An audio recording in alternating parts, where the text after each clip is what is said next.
자유세계의 가장 위대한 군인이며 한국민의 영원한 부하신 다글라스 맥아더 장군이 84세를 일기로 세상을 떠났습니다.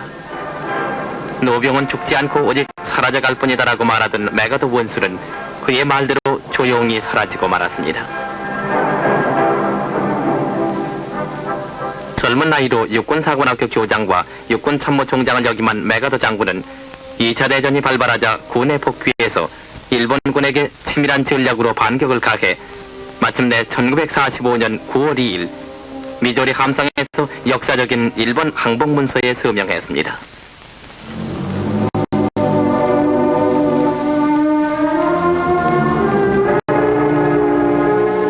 그러나 독립된 한국의 불행은 다시 찾아와 6.25 동란이 발발됐을 때 맥아더 원수는 유엔군 총사령관으로서 우리와 함께 싸웠습니다.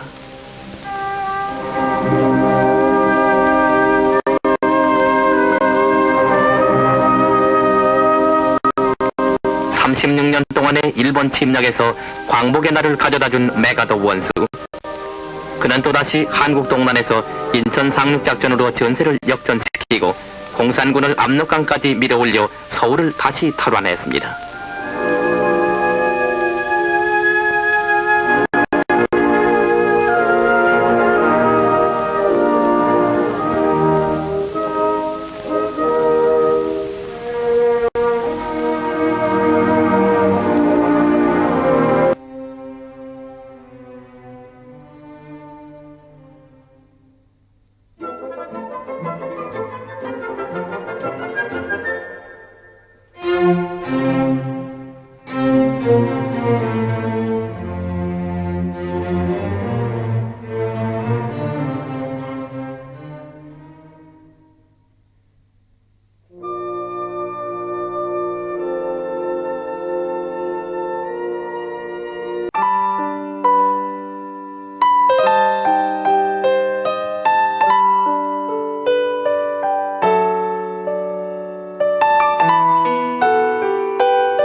대전에 주둔했던 미군 제24기갑사단의 참패로 사단장이었던 딘 소장은 북한군의 포로가 되고 우리 정부는 힘없이 무너진 금강 방위선을 뒤로하고 또다시 대구로 남하하게 됩니다. 상황의 긴박성을 인지한 유엔군은 맥아더 장군을 총사령관에 임명하고 이내 16개 나라 유엔 참전국 병사들이 속속 부산항에 도착하는데요. 6.25 전쟁 영상기록 한국전쟁, 오늘은 그 2부 순서입니다. 7만의 병력, 260여 척의 함선을 동원한 인천 상륙작전이 승리를 거두면서 서울로 진격이 이어지고 결국 우리 국군 병사와 유엔군 병사가 나란히 중앙청에 태극기를 개양하며 9.28 서울 수복이 이루어지기까지의 과정. 자, 생생한 역사 속으로 들어가 보시죠. 1950년 7월 20일경 대전에서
6.25 전쟁 당시 해리 트루먼 미국 대통령이 더글라스 맥아더 사령관을 해임한 사실 많이들 알고 계실 텐데요. 네, 전쟁 중에 왜 해임을 결정했는지를 알려주는 1급 비밀 문건이 공개됐습니다. 워싱턴 노효동 특파원입니다.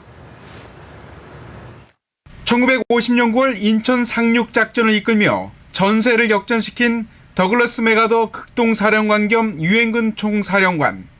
하지만 이듬해 4월 해리 트루먼 대통령은 메가더 사령관을 모든 직책에서 해임했습니다. 해임의 뒷얘기는 60년이 훌쩍 지난 지금도 회자되고 있습니다. 그리고 미국 국립문서기록관리청은 최근 메가더 사령관에게 보내는 해임 명령서와 성명문, 지휘권을 넘겨받게 된 매튜 리즈웨이 중장에게 보내는 명령서 등 3건의 1급 비밀 문서를 공개했습니다. 이 중 성명문에 해임 이유가 비교적 상세히 나와 있습니다. 트루먼 대통령은 메가더 사령관이 미국과 유엔의 정책을 온 마음으로 지지할 수 없다는 결론을 내렸다고 우선 짚었습니다. 그리고 국가 정책에 있어 활발한 논쟁은 중요하지만 군 사령관들은 법과 헌법의 지배를 받아야 한다고 강조했습니다. 즉 6.25 전쟁 당시 트루먼 대통령과 메가더 사령관이 의견 충돌을 빚었음을 알려주는 대목입니다. 실제 메가더 사령관은 인천 상륙작전으로 서울을 수복한 데 이어 북진, 나아가 중국 본토로의 확전을 주장했지만 트루먼 대통령은 이를 반대하며 극심한 갈등을 빚었습니다. 이런 메가더 사령관에 대해 트루먼 대통령은 법 아래에 놓인 군, 그리고 대통령의 권위를 내세워 해임을 결정했다고 할 수 있습니다. 다만 트루먼 대통령은 해임 결정에 거듭 유감을 표시하면서 메가더 사령관의 탁월한 임무 수행에 미국은 감사의 빛을 지고 있다고 밝혔습니다. 결국 해임 명령서를 받아둔 메가더 사령관은 노병은 죽지 않는다, 다만 사라질 뿐이다라는 명언을 남기고 물러났습니다. 워싱턴에서 연합뉴스 노유동입니다.